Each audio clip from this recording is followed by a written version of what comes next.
I think if it actually works out, probably switch it to something else. But right now, it's just the official Gator Fest podcast. Oh, let's run it. You know, and so we're kind of a limited series, like a limited run thing. I'm going to talk to you, Asita tomorrow, and whoever else wants to talk to me, but like just try to get a little bio of each performer, you know what I mean? Hell yeah.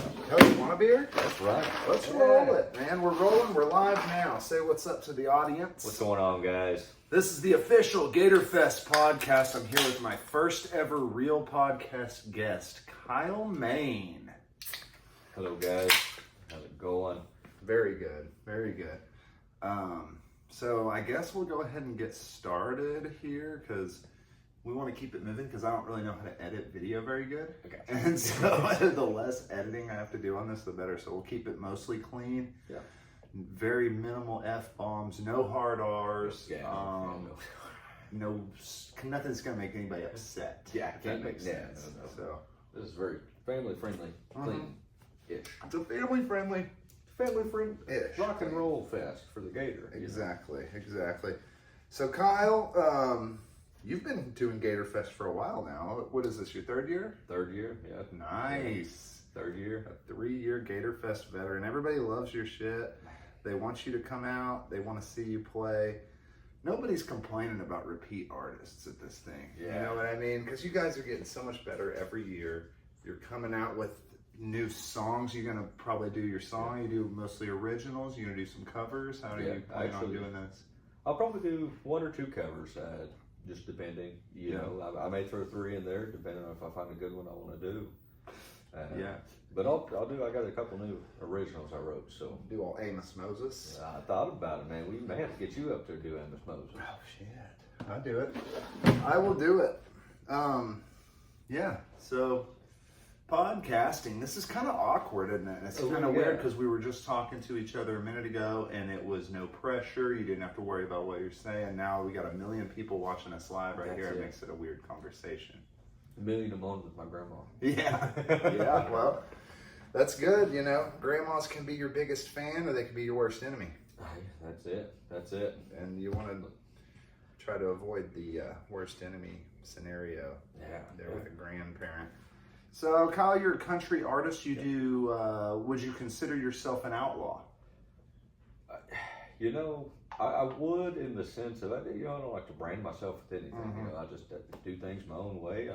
You're just Kyle Maine. Just Kyle Maine. And what you sound like happens to sound similar to country music.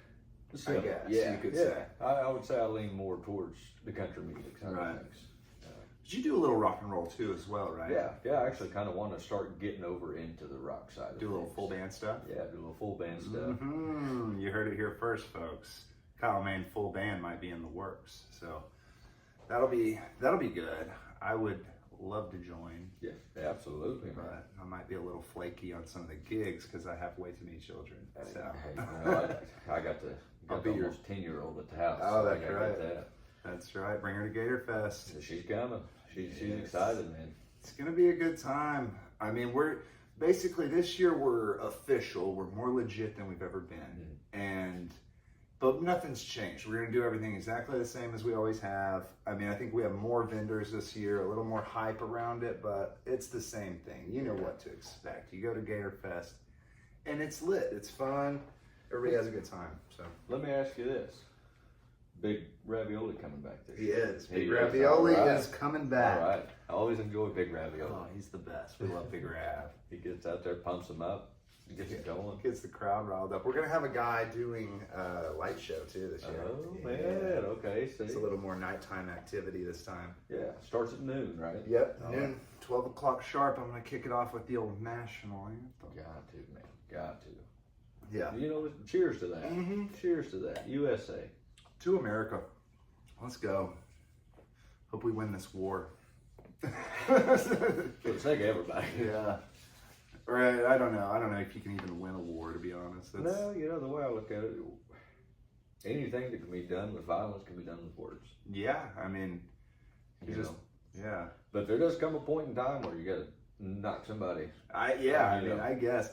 I don't follow the foreign stuff too much. It just kind of pops up at you, and they're like, "Oh, United States bombs Iran," and then I'm like, "What the hell? What did they do?" It's like, I don't know. The Ayatollah, he issued a fatwa. I don't know this stuff, but I'm just glad we're here. We're alive. We're looking at Gator Fest. We're looking at, playing music, stuff like that. That's so, it, man. Country music, rock and roll. We got Big Ravioli. Absolutely. It's just, it's incredible. Gator Pizza's coming back. That's right. They weren't there last year. Or were they? They did. They made their comeback last year. So. Got some Gator sausage pizza. Yes. Yeah, we're having that again. Trying to think what else. I think they're the main real food truck, but then we got a bunch of little snack trucks everywhere. Mad Mammy's. Mad Mammy's. I haven't had Mad Mammy's yet. She's got the ice cream. Mad Mammy's. If you want some ice cream, go see her. Okie Snack Wagon. Savage Smoked Snacks. Oh man, yeah, those are solid. Some of our platinum level donors. What do you think of that, man? They thought they could stop us. They said, "Oh, you gotta pay the fee." Yeah, paying fees. Fees aren't nothing when you have a good time. Oh yeah, it's nothing when you got donors. That's it. And that's crazy, man. Isn't That's crazy. It's a public park. I know. It seems like, yeah. Pay all this money to do something that brings the community together. Right. And it, it's Gator Fest. It's unfortunately what happened. They didn't relocate the gator, did they? No, they did not. They. And that's. Did you ever see the gator? I did. You got to actually see it with your own eyes. Yeah. Well, crazy. Story. Yeah. I was out there on the backside of the lake one night, just hanging out, looking at the water, and this had been, obviously over 5 years ago now. Yeah. But yeah, it would have been at least. It had been 7-8 years ago, but I was sitting out there and I could have swore I seen something. It looked like a log. It did look like a log, and then just went. Boop. Dang. Yeah, I had a similar story one time. This was in 2000. I want to say 14, maybe 2013. Long time ago. Yeah. And because they said there was a Loch Ness Monster in there. And so we were out looking for the Loch Ness Monster back there. And I could have sworn it could have been a gar, but it was about 4 foot, maybe 5 foot, spikes on its back, wiggled in the water, and then it disappeared. And, I don't know, but I like to think it's the same one. Have you seen the stories of that where the sheriffs actually did try to catch the little gator about 10 years ago? No. Yeah, look it up. It's the official statement was he's too fast, we can't catch him, and he's too small, he won't survive the winter. And so they let him go. And you didn't hear nothing about it until 2022, which probably I think that would have been, 8 or 10 years after the actual confirmed sighting too, of a 4-footer. So what I think is it's the same one. Yeah, they let it back go, and that makes sense. Right? Because if it died, you would have found it probably. Yeah, at least a bone or something. Maybe, I don't know, but it depending on where it died at, if they said it wasn't going to survive, right? I said that, but I think it did. I think because gators they'll brumate, and it doesn't get that cold here. Really, in the past 10 years, we've had not very many days below 32. So, see, and that gives it, adequate time to grow to what was alligator? 9 foot? 9.5. 9.5 foot. 9.5 foot. They should have left him. He wasn't bothering anybody. He was just swimming around the lake. Yeah, we can't swim in the lake. Right. So there's no need to. It's kind of just pay attention. Yeah, they could put piranhas in there and it wouldn't matter because you're not allowed to get in it. Yeah, they don't go around Florida killing alligators. No, they don't. Unless one bites somebody's hand off or something. Or they hunt them, but they got obviously enough down there to right. Hunt them. We just had the one, man. I think it's actually illegal to kill an alligator in Oklahoma. So I don't know how they got away with it. I don't want to point any fingers out. I would hate to see somebody go to jail, but I think what they did was a crime. Yeah, but what do they call it? Color of law. Yeah, they get a little leeway when they are the law, but yeah, I don't know. It's a shame what happened, but you got to crack an egg and make an omelet. Is that what they say? I think so. We got Gator Fest out of the deal. It's worth it. It's worth it, man. It brought a lot of people together. It really did, and it put Claremore on the map. all over the internet. If you Google Gator Fest, it's pages. Everywhere. News picked it up, you know. And yeah. You gonna do that Claremore Progress interview? I am. Yeah. I'll get a hold of that guy. Definitely do it.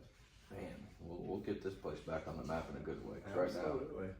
Right now everything's a little Data little centers. sideways. What do we got? Data centers, tornadoes, power outages, and trains in Gator Fest. Secret NDAs too. Oh, the NDAs, and they arrested that guy too. Yeah, they did. Yeah. They did. You know, Which that was crazy. you know, I could understand if the guy would have been hollering, screaming, throwing a fit, you know, causing a real disturbance. Right, we all saw the video. Yeah, it's nothing that. They told him to leave, and he just stood there and didn't say anything. And they're like, "All right, you're arrested." It's like, what? Give him a second to like process what you said and walk toward the door. Yeah. It's like, yeah, that was crazy. You know, that's one of those things, man. That's And then they justify it by saying he's not from here, so he gets arrested. he's still an American citizen, right? He's Yeah, still an Oklahoma taxpayer. Yeah, it's not like he even came here from like Russia or anything. He came here from what was it, Bixby? Bixby, yeah, like an hour away. Pool or something. You know? Yeah, it's like We're trying to help the community here out. I know it's you like, know, but I don't get like. So what's the big benefit? I know we're way off topic here, but what's the benefit of a data center? Like, why are they so adamant about having it? And then at the same time, what's the big deal with it too? Like, why are we so adamant about not having it? Well, and that's the thing. I guess everything that I've read, right? The data center brings jobs. Yeah, like 23 of them, I think, is what they said. Yeah, exactly. That was my next point too. It's bringing 20 jobs, you know, but we're spending more because we buy our power from GRDA. Yeah. Well, so that's a supply and demand thing. Like they would be demanding more power, and so then I don't understand that stuff that much either. But I'm thinking that because they're buying more of it, I don't know. I guess that brings the price up. See, that's the way that I look at it. You know, Yeah. If anybody out there can tell me different, please. Get an economics guy in the comments down there. See, like, what is supply and demand? Because to me, honestly, it makes sense that if a big company comes in and starts buying all of the, let's say, toilet paper or whatever it is, that would cause them to have to increase the supply and thus bring the price down, not up. You know what I mean? So it's like, why would a data center bring our prices up? I mean, I'm not arguing for it. I'm just kind of wondering, like. Yeah, I'm kind of split on the data center deal because I don't know enough about either side. You know, I'd like to learn. Yeah. But I'm going to assume they don't look good. I mean, you know, you drive past those solar fields or like the windmills or whatever. They don't really look great. You know? Yeah. Buying up a lot of land. Yeah, and then so like however many years down the road, somebody else is going to have to buy that land back from them and clean up all of their bullshit that they put on there. So I don't know. That's the hot issue though in Claremore. I mean, I hate to get political, but data centers, man. Data centers, you know, false arrest. It gets a little wild out there. Yeah, it does. You know, and at the end of the day, the way I look at it is, the people hold the power. Mm-hmm. That's how it's always been. That's how it's always going to be, unless we Right. change our whole government system, Yeah. right? The people hold the power. The people vote whoever in, Mm-hmm. you know. And they're supposed to be on our side. See, here's where the issue is.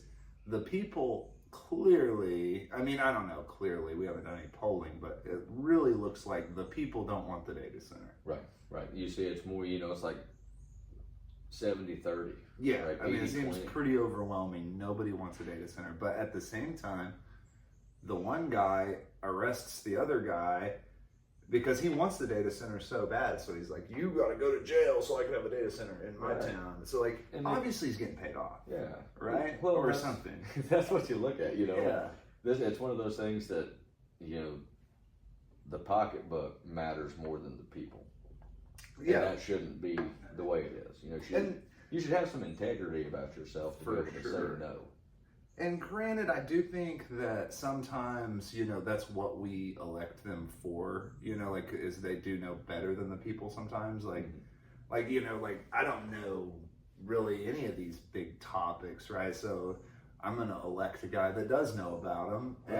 And on the surface, I might be like, oh, data center is bad. But he's like, no, you don't understand. Data center is good. Right, exactly. Vote for policies, not politics. But I think instead of arresting everybody and shutting them up and just like telling people to shut up, you should just probably explain why it's good.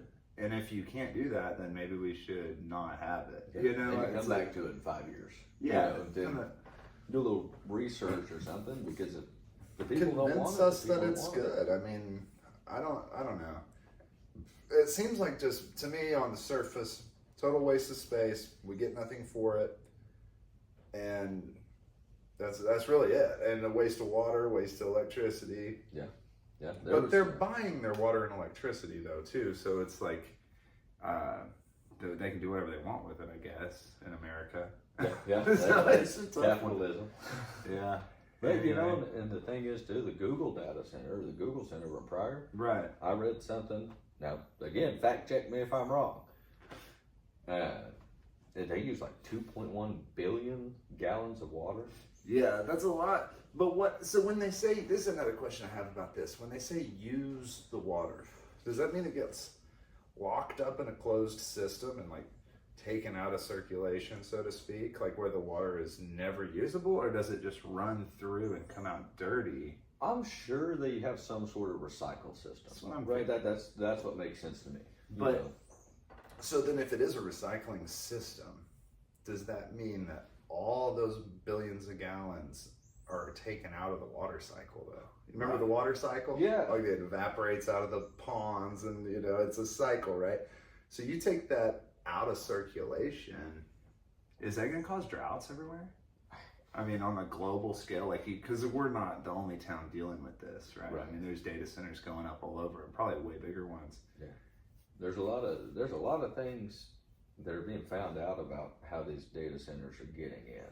Yeah, and I think it's backdoor deals like NDAs, like what you were saying, and just basically by the time the public knows about it, it's too late to do anything, too late to stop them. Yeah, right. Yeah. Well, they're supposed to put anything like that, like signing an NDA, who they're signing it with. You don't have to go into specifics of everything it says, but you have to put it on the. You have to put it on the agenda for the town meeting. Right. And I don't believe, again, people fact check me if I'm wrong, that the NDA signing was never on the city agenda. So, I mean, it sounds like there's some shady stuff going on, to say the least. I hope not, man, because Claremore's really not a bad place to live. It's got a bunch of wonderful people, beautiful people.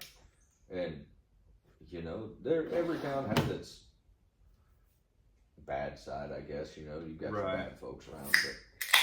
But, Claremore really does support Claremore in a way. They do, and I wouldn't say that it's a corrupt town by any means, but it seems like there's maybe some backdoor deals going on. I don't know. It'd be hard to prove it. It'd be hard to prove it. That's the thing. But, that's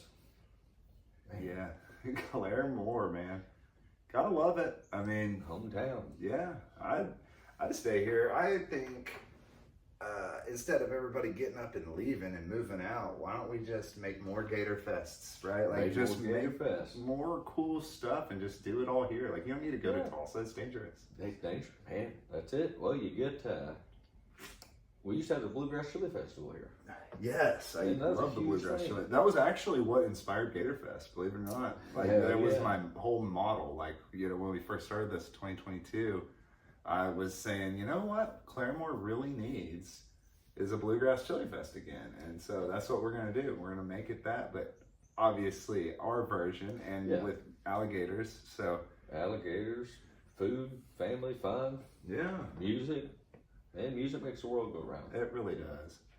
I will say this about the Claremore city and all the people up there were really good to me. Very nice people to work up there. Very nice. I think it's like you said earlier, a lot of backdoor, maybe behind the scenes type stuff.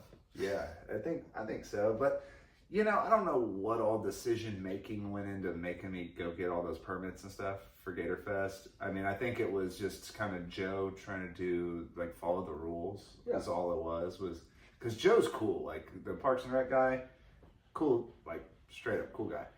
And but he did recommend me to go to this meeting, and so I'm like, I feel like he kind of screwed me over, but not really. And I went to the meeting. It was super cool. Like there was a cop in there, and like the county clerk, Sarah was her name. Yeah. And you know, it was like a little panel, just like where that guy got arrested. It was the same kind of deal, like a meeting like that. And except I was the only one in there.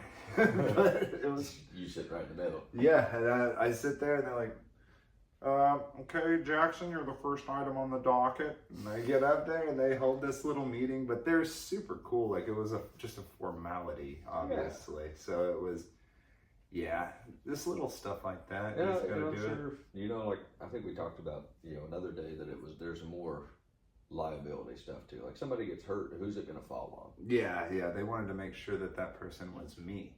That was something they wanted. Not that anybody gets hurt at Gatorfest. No one's ever been hurt at Gatorfest. We have had, some close calls, but you gotta be careful. Yeah. What was that? The flame twirler girl. Yeah, she did catch her pants on fire. Yeah. I think that was Gatorfest 3. It might have. Yeah, I think you're right. No, man, I think it was 2. Because I wasn't even play. I didn't play that year. I remember sitting out in the front because you had Black Mesa. Yeah, Black Mesa. They've changed their name a few times. Yeah. What are they now? Jackal. Yeah, Jackal. And they're getting good, man, too. They're getting way, way better. Man, that's the thing with music, too, is I don't think I'm the best in the world at all. I don't, half the time I don't think I'm good. Yeah, it's your emotion and what you're feeling goes into it, man. It's your art. Exactly. And the only person I try to be better than is the guy that I was playing guitar this morning. You know what I mean? I was like, next time I play, I'm going to be a little bit better. Yeah, there's a lot of practice that goes into it, but there's a lot of fun that goes. If you're not having fun, I might as well go get a job. Yeah, at that point. You know what I mean? Yeah. I guess we go through Gatorfest just kind of one year at a time. So what do we got? We had 2022, then 23, then 24, then 25, and this one is 26, right? Year number 5. Do you have any like big moments that stand out from each of those? Like obviously Big Ravioli's girlfriend's sister catching her pants on fire. It's gonna be hard to top that. That was more of a funny mishap. Right? I mean, obviously I'm glad she's okay. She's a professional. She knows what she's doing. They had the fire extinguisher handy. I mean, they knew. She's done this before, I think. But man, I always like the dog contest. The dog contest. Yeah, that's always a good one every year, man. Yeah. We've had one dog win it twice, I think. I mean, it's a reigning champion. I wish I could remember that dog's name right now. Do you remember that? Kind of a big golden retriever. Yeah. I know she's probably watching this right now and screaming it at the thing. I can't remember off the top of my head. It's dressed up like an alligator, though. I mean, you gotta, yeah. Well, and that's man. What about Scully? Scully gonna make? Scully's coming. Oh man. And nothing's ever official with Gatorfest. People say stuff. It's kind of like, because we do everything on Facebook. Fly following me. And I feel like there's some kind of weird layer on Facebook where it's not quite real. You know what I mean? Like especially Marketplace. I'm guilty of this. I'll flip through there. Oh, is it available in gold top Les Pauls? Just flipping through. Is this available? I'm never planning on meeting up with these people. Yeah, that's kind of how Gatorfest is too. But yeah, they did say they're coming. So all right, man. Yeah, Scully. That's a good one. I like Scully. I always like driving by. My kid. Every time we drive by. Oh yeah, mine too. Look, that skeleton. Yeah, we gotta divert our route. Any route that you can go by there, you gotta go. Yeah, man. And that's what I'm talking about. Like just these little bits of character in Claremore, and if we can bring all that out of people, you know what I mean? Kind of inspire it with Gatorfest and with other things. Right, we're a little suburb of Tulsa, man. So you got people that have moved from Tulsa, and they're bringing Tulsa's characteristics, in the good way, over to them. I'm not, we're just moving from everywhere. A lot of people move to Claremore. Oh, for sure. We've had. I just talked to the guy at the newspaper. He's from Pennsylvania. And he said he graduated in 2020 and just wound up here from Pennsylvania. That's crazy. I know. And that's just one of these small towns. Which Claremore's got a lot of history, man. Oh, dude, yeah. The bathhouses, have you ever looked into Yeah, that? the radium. Talk about some backdoor deals, dude. That shit was a scam. Yeah, all day. Yeah, All day. it was a straight up scam. And that's what our town is known for. It's like, come here, bathe in the miracle healing waters like Eureka Springs. Man, well, we've got, what was it? We've got a guy, Elijah Hicks. He was buried in, I think it was 1856. But it's at Woodlawn Cemetery. Who is that? I think it said he was a captain on the Trail of Tears. He was a very high important person. So he's not a great guy. Well, in the sense that he was a Cherokee man. Oh. So he was helping, everybody. So he wasn't like the guy on the horse with the whip. No, not that. He was like leading his tribe, I guess. Yeah, he led them, and then that's the oldest grave in Woodlawn. But before that, man, in Osage Village used to be right where Woodlawn Cemetery's at. Oh yeah. The chief's name was Black Dog. Black Dog. Hell yeah. He was 7 foot tall. That's a black dog. 300 pounds. 7 foot tall, 300 pounds, and blind in his left eye. Whoa. But you can run into that guy in the 1800s. That's what I'm saying. So he died, I believe it was 1847. Wow. But before that, we had the Battle of Claremore Mound. Yeah. Right? Where Cherokees and U.S. soldiers from Fort Gibson attacked the Osage. That's out towards Oologah. Yeah. It's on 88. I bet there's some treasures in there if you dig into that mound. Oh, dude, they found arrowheads. They found bones. Bone with arrowhead stuck in it or something. Probably. Yeah, man, that was actually, it's crazy to think it was a massacre because whenever they came in. They didn't have guns. Well, no, the hunting, one of them did. The warriors from the Osage were on a hunting party. Right. So whenever they came in, it was the Cherokees and the U.S. soldiers came into this village that had mostly women, children, and elders and just slaughtered them.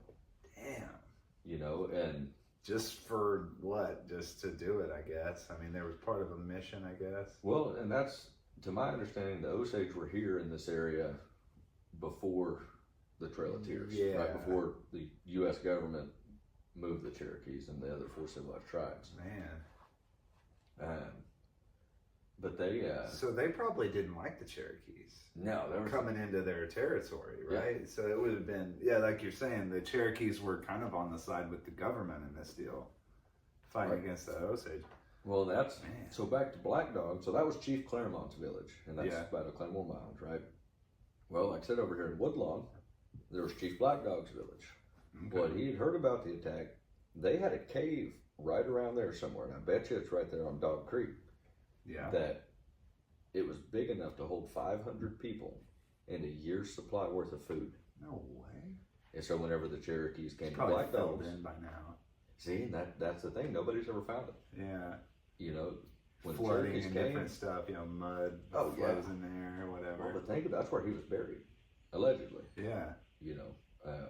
I don't know for a fact. Like I said, nobody's ever found the cave. Right. But think about it. You find a cave out there big enough for 500 people in Claremore. Nice. What'd they do? Just hide in there until they left? Yeah, they came and there was nobody in the village. And they were all, 500 people in a cave. Which is crazy. Right? Yeah, that's a big cave. But man. I mean, it's probably over by Happy Lake. Out there, behind the lake, Dog Creek area. Yeah. Well, because Dog Creek runs all the way underneath Highway 20. Yeah. And then right past the cemetery. Because if you go into the cemetery on that east side, there's a black fence. And you look over that black fence, it's a holler. I mean, it shoots down. And there's a bunch of rock out there. Interesting. You ever heard of a little, it's called Coker Springs? Coker Springs. Yeah, a buddy of mine's, he's into looking for groundwater and stuff. It's kind of an interesting hobby, but he's whatever floats his boat. Yeah, right? and supposedly he's looked into all the history and stuff. There was a place right around here called Coker Springs where it was just unlimited water flowing out of the ground. Hey, and I don't know where I was going with that, but that's how it'd be cool if you knew where it was. Yeah, right. Well, they got a witch's grave over in Skytuck. Oh, whoa. Yeah, well. But that's creepy. The story goes that she tried to dig up her ex-husband multiple times after he died. Ooh. Or not ex-husband, husband. But after he died, and she kept trying to bring him back to life. Yeah. Doing all these weird witch rituals and whatnot. So the townsfolk finally, when they buried him back, poured concrete over his grave. Oh, wow. And you can see somebody wrote on the side of that concrete, chiseled in, I can't go to him, so he must, or he can't come back to me, so I must go to him, or some shit like that. Oh, no. Some crap like that, sorry folks. That's all right. We're allowed to say some bad words, just nothing derogatory. Yeah, no derogatory. It's all love here, man. It's all love. But so the grave's over there. She was buried outside the cemetery because she can't be buried on consecrated ground or something like that. Oh, man. Because she was a witchy lady. Yeah, I mean, trying to dig up her husband a bunch. What was she going to do with him once she got him up? Frankenstein him? Hey, man, that's probably, I think about Santana's black magic woman. Yeah, that's what she was, I think. Trying to make a devil out of him. Trying to make a devil out of him. Nice, man. But back to it, Claremore's got a whole bunch of history. It's a beautiful place, beautiful town with a whole bunch of beautiful people. Yeah. And Gatorfest just brings them all together. That's what it's all about, man. To me, I treat it like a family reunion, I try to get everybody that I haven't seen or talked to, It's a cool way to just be like, hey, this is a place where we can meet up and we can just kind of, catch up and have a reunion, Yeah, a bunch of live music, food, fun,